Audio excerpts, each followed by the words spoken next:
Knowledge গ্যাপের পক্ষ থেকে আপনাদের সকলকে স্বাগতম। আজকে আমরা আপনাদের সাথে যে জিনিসটা দেখাবো সেটা হলো কন্ডিশনাল ফরম্যাটিং। কন্ডিশনাল ফরম্যাটিং আসলে কেন ব্যবহার করা হয়, কখন ব্যবহার করা হয়, আসলে সেই জিনিসটা সম্পর্কে আজকে আমরা জানবো। সো ভিডিওটা বেশি বড় করব না, শর্ট টাইমের মধ্যে শেষ করে ফেলবো। সো আপনারা অনেকেই জানেন যে আমরা যারা স্কুলে যারা ডিউটি করেন অথবা যে কোনো ধরনের অ্যাটেন্ডেন্স অথবা যে কোনো ধরনের জব ক্ষেত্রে হোক, যে কোনো ধরনের রিলেটেড, সো সেক্ষেত্রে কিন্তু প্রত্যেকের একটা অ্যাটেন্ডেন্স একটা শিট থাকে। সো অ্যাটেন্ডেন্স শিটে অনেক সময় দেখা যায় যে অনেক কিছু আমরা আপনার ম্যানুয়াল করতে হয়। তো অনেক কিছু ম্যানুয়াল করার ক্ষেত্রে অ্যাটেন্ডেন্স নর্মালি যারা অফিসে জব করে তারা ওয়ার্ক ফ্রম হোমেও অনেকে জব করে। সো এক একজন এক একভাবে আপনার অ্যাটেন্ডেন্স শিটটা তৈরি করে। আর কন্ডিশনাল ফরম্যাটিংয়ের যে মেন যে থিমটা সেটা আজকে আমরা জানবো। সো এখানে আপনাদের একটা শিট আমি অলরেডি রেডি করা আছে। জাস্ট এখানে স্যাম্পল একটা জিনিস দেওয়া আছে, সেটা হলো স্টুডেন্ট নেম এবং স্টুডেন্টের আইডি কার্ড নাম্বার। আর এখানে আপনার 1 ডিসেম্বর থেকে 18 ডিসেম্বর পর্যন্ত একটা অ্যাটেন্ডেন্স একটা লিস্ট তৈরি করা হয়েছে, যেখানে আমরা অনেকেই সবসময় ম্যানুয়ালি কাজ করি। যে কেউ যদি প্রেজেন্ট থাকে সেক্ষেত্রে আমরা পি ব্যবহার করে থাকি, অথবা কেউ যদি অ্যাবসেন্ট হয়ে থাকে সেক্ষেত্রে আমরা এ ব্যবহার করে থাকি, অ্যাবসেন্ট। সো অনেক সময় আমরা এখানে যখন লেখাগুলো হয় পি এ অথবা পুরাটা রো অথবা এবং কলাম যখন ফিল আপ করা হয়, তখন এর মধ্যে এ এবং পি কোনটা এটা ফাইন্ড আউট করতে অনেক সময় আমাদের নানা ধরনের সমস্যার সৃষ্টি হয়। সো এই ক্ষেত্রে আমাদের সবসময় কন্ডিশনাল ফরম্যাটিংটা ব্যবহার করলে আমরা ইজিলি ফাইন্ড আউট করতে পারি যে কে কয়দিন অ্যাবসেন্ট করছে এবং কে কত, মানে কে কয়দিন ধরে আপনার প্রেজেন্ট আছে। সো এই জিনিসটা ব্যবহার করার ক্ষেত্রে আমাদের যে মেন জিনিসটা জানতে হবে। সো যে যেভাবে এক্সেল আপনারা ক্রিয়েট করেন না কেন সেটা ডাজেন্ট ম্যাটার, জাস্ট এটা একটা স্যাম্পল হিসেবে আমি দেখাচ্ছি আপনাদেরকে। যে এখানে আমরা যদি এখান থেকে আমরা সিলেক্ট করি, যেমন এখানে সে যদি প্রেজেন্ট থাকে তাহলে এখানে আমরা পি দিলাম। এখানে সে 3 দিন প্রেজেন্ট আছে, সো এখানে আমরা কি করলাম, 3 দিন পি দিলাম এবং একদিন কি সে অ্যাবসেন্ট আছে। সো এভাবে যখন আমরা পি এ অ্যাবসেন্ট এবং প্রেজেন্টটা যখন দিতেছি, অনেক ক্ষেত্রে দেখা যাচ্ছে কি যে এই লেখাটার মধ্যে কোনটা সে কয়দিন অ্যাবসেন্ট করছে এবং কয়দিন সে প্রেজেন্ট, এটা ফাইন্ড আউট করতে কিন্তু আমাদের প্রবলেম হচ্ছে। কিন্তু এক্ষেত্রে যদি এটা মার্কিং হয়ে যায় সেক্ষেত্রে কিন্তু আমাদের ফাইন্ড আউট করতে কি বিষয়টা খুবই ইজিলি হবে। সো আজকে আমরা সেই জিনিসটাই দেখব যে কিভাবে কন্ডিশনাল ফরম্যাটিংটা ব্যবহার করা হয়। কন্ডিশনাল ফরম্যাটিং ব্যবহার করার ক্ষেত্রে আপনাদের যে এক্সেলে আমরা ব্যবহার করব, সেই এক্সেলের যে যদি 1 ডিসেম্বর থেকে আমরা এখানে কাউন্ট শুরু করি, এখান থেকে যদি আমরা অ্যাটেন্ডেন্স ইনপুট যে ডাটাটা ইনপুট করব সেটা যদি আমরা এখান থেকে ধরা শুরু করি, তখন আমাদের কি করতে হবে, প্রথমে এখান থেকে সিলেক্ট করতে হবে। এই পুরাটা আমাদের সিলেক্ট করে নিতে হবে। এখানে আমরা কি করলাম, পুরাটা সিলেক্ট করে নিলাম। হ্যাঁ, লেফট মাউসের লেফট বাটন ক্লিক করে কি করলাম, আমরা এটা সিলেক্ট করে ফেললাম। দেন আমরা কি করতেছি, এখানে কন্ডিশনাল ফরম্যাটিংয়ে যাচ্ছি। এই যে এখানে কন্ডিশনাল ফরম্যাটিং নামে একটা বক্স দেখা যাচ্ছে। সো তখন আমরা কি করলাম, কন্ডিশনাল ফরম্যাটিং সিলেক্ট করলাম। দেন হলো হাইলাইট সেল রুলস, প্রথমটা। আর একটা জিনিস যেটা, সেটা হলো আমি এখন আপনাদের ডব্লিউপিএস অফিস স্প্রেডশিটের মাধ্যমে এটা আমি দেখাচ্ছি।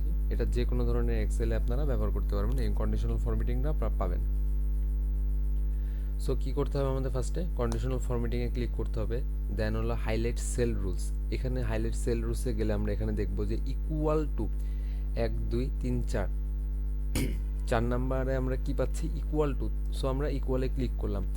সো এখানে কি লিখছে আপনারা দেখেন, format cell that are equal to light red fill with dark text.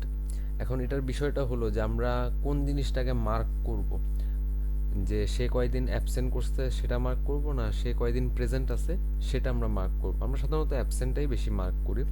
So যেহেতু এখানে আমরা এ দিয়ে অ্যাবসেন্ট দিতেছি, সো আমরা এখানে কি করলাম, এ দিয়ে দিলাম। অ্যাবসেন্টটা আমরা মার্ক করব এবং এখানে আছে কালারটা কি হবে। সাধারণত অ্যাবসেন্টের কালার সবসময় আমরা রেড কালার দিয়ে দিই, রেড টেক্সটের বর্ডার দিয়ে দিই। সো আমি এটাই দিলাম, light red fill with dark red text. এটা যখনই আমরা সিলেক্ট করলাম, এটা আমাদের এখানে সিলেকশনের কাজ শেষ। এখানে আমাদের কাজ করার আগেই প্রথমে আমাদের কি করতে হবে, সিলেকশন কমপ্লিট করতে হবে। সো এখন আমাদের সিলেকশনের কাজ শেষ। এখন আমি একটা জিনিস একটু ট্রাই করে দেখি যে সে প্রেজেন্ট 3 দিন পরে সে অ্যাবসেন্ট হয়েছে। এখন আমি যখন অ্যাবসেন্ট লিখলাম তখনই দেখেন কালারটা কিন্তু চেঞ্জ হয়ে গেছে।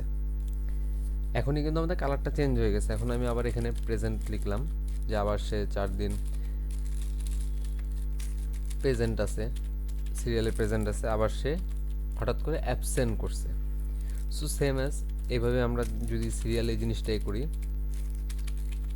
সো আমরা ইজিলি এটা ফাইন্ড আউট করতে পারবো যে সে কয়দিন অ্যাবসেন্ট করছে এবং কয়দিন প্রেজেন্ট হয়েছে। সো দেখেন এখানে এখানে কিন্তু আমরা ইজিলি আমরা বুঝতে পারতেছি যে সে এখানে 4 তারিখ একদিন অ্যাবসেন্ট করছে, 11 তারিখ অ্যাবসেন্ট করছে এবং 17 তারিখে সে অ্যাবসেন্ট করছে, মানে ক্লাস হোক অফিস হোক যেটাই হোক সে প্রেজেন্ট ওই দিন ছিল না।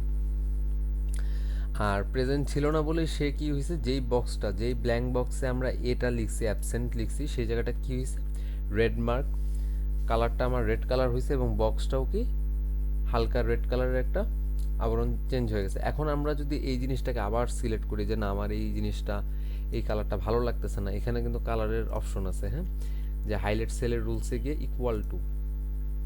ইকুয়াল টুতে আবার সেম অ্যাজ এটা দিব। সো এখানে আমি একটু দেখি যে রেড টেক্সট শুধুমাত্র কি হবে, লেখাটা রেড কালার হবে, রেড টেক্সট দিয়ে দিলাম। এখন আমরা রেড টেক্সট দিয়ে দেখি যে রেড টেক্সট দিয়ে আমাদের আসলে কি আসতেছে।